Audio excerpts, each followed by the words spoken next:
Hi,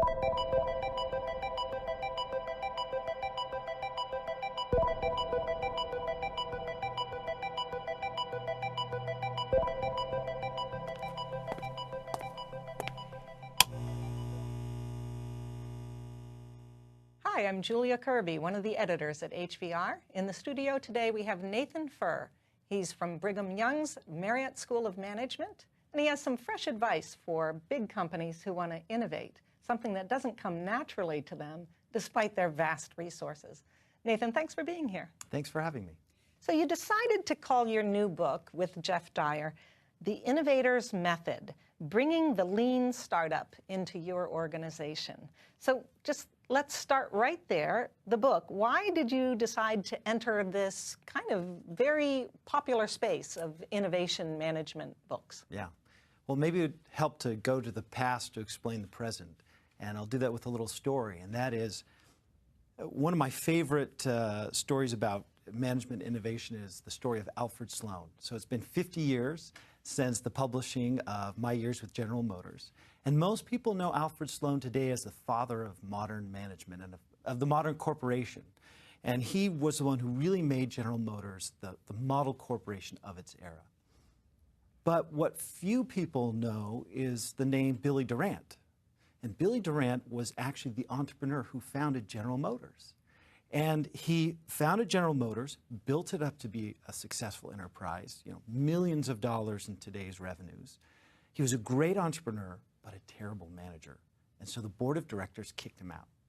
He was so angry about it, he then went and co-founded another little no-name company called Chevrolet, built that up to be quite successful, repurchased control of General Motors, and was running General Motors, again, very large and successful, but great entrepreneur, terrible manager.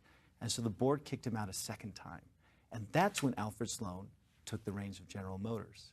And you might ask yourself, well, why do we know so much about Alfred Sloan and so little about Billy Durant? Is it because Billy Durant was a failure? And I don't think we can say that, because he built a multi-billion-dollar enterprise. And it actually, has a lot to do with the state of innovation today. So to bring you back to the present, I was at Stanford University. I was there when the design school was founded. I was part of the lean startup movement and the kind of growth of that movement. And I noticed a couple funny things, two things. First was how similar design thinking was to lean startup. And the second was how popular it was. I mean, entrepreneurs were just embracing the lean startup movement like with religious fervor. And I asked myself, well, why? Why are they embracing this way? Why are they so critical of management? And if we go back once again to the history of management, what you realize is management in general was founded for a very specific purpose. And that was to operate the very large corporations created by the Industrial Revolution, literally to make the trains run on time, to figure out how to optimize the production of steel, to produce 1,000 more cars in the hour. And those are problems of relative certainty. But innovation has incredible uncertainty in it. And what I realized is that despite the immense value of management for most tasks, management as we know it, we actually haven't spent much time addressing how do we manage radical uncertainty. And as I looked around me and I looked at all these different disciplines, I realized that as uncertainty in the world has increased around us in recent years, that each discipline has developed its own response. The response in engineering was design thinking. The response in entrepreneurship was lean startup. In computer science, we call it agile software. In physics, it's called active learning. And on and on and on. I said, wait. I can see now that each discipline is trying to answer the question, how do we manage this radical uncertainty of innovation?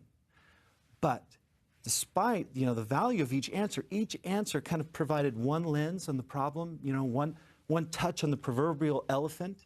And so the purpose of this book was to synthesize these different perspectives, say what's common among all these different tools and tactics, and then observe and study how modern corporations and businesses are applying it today to more successfully innovate.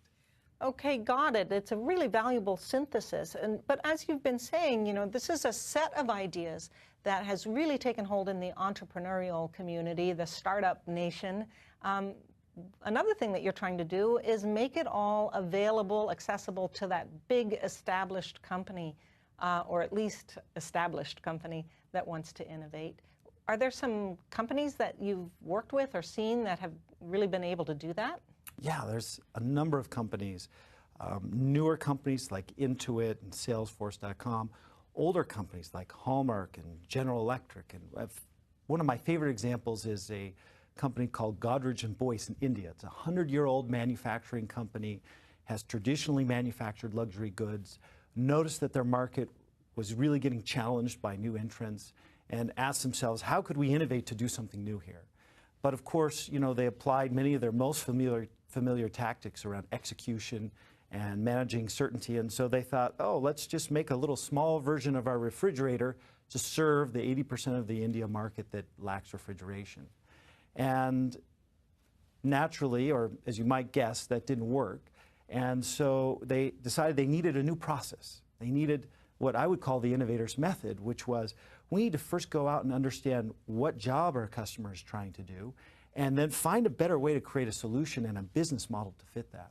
And in the end, what they discovered was that their customers lacked refrigeration, but they also had challenges around getting electricity. Most didn't have electricity the full portion of the day. They lived in very hot climates. They needed to store fruits and vegetables that, you know, could go bad easily. And so the team, in partnership with the customers, developed what we might call a little cooler. And the cooler format's nice because the cold air stays in it. They also put all the electronics and circuitry in the lid, because many people don't have cars, so to get it to a service center, they could just take off the lid and bring it to the service center. And they invented an entirely new distribution system with the India Post and entrepreneur networks who would go out and sell this. And by adopting a different process, they were actually able to create an entirely new category that's become a very successful new product category for them. And so I'm a big believer, looking across all these companies, big companies get used to execution. They get used to exploiting and capturing the value of new opportunities. They can innovate, but they need the right tools.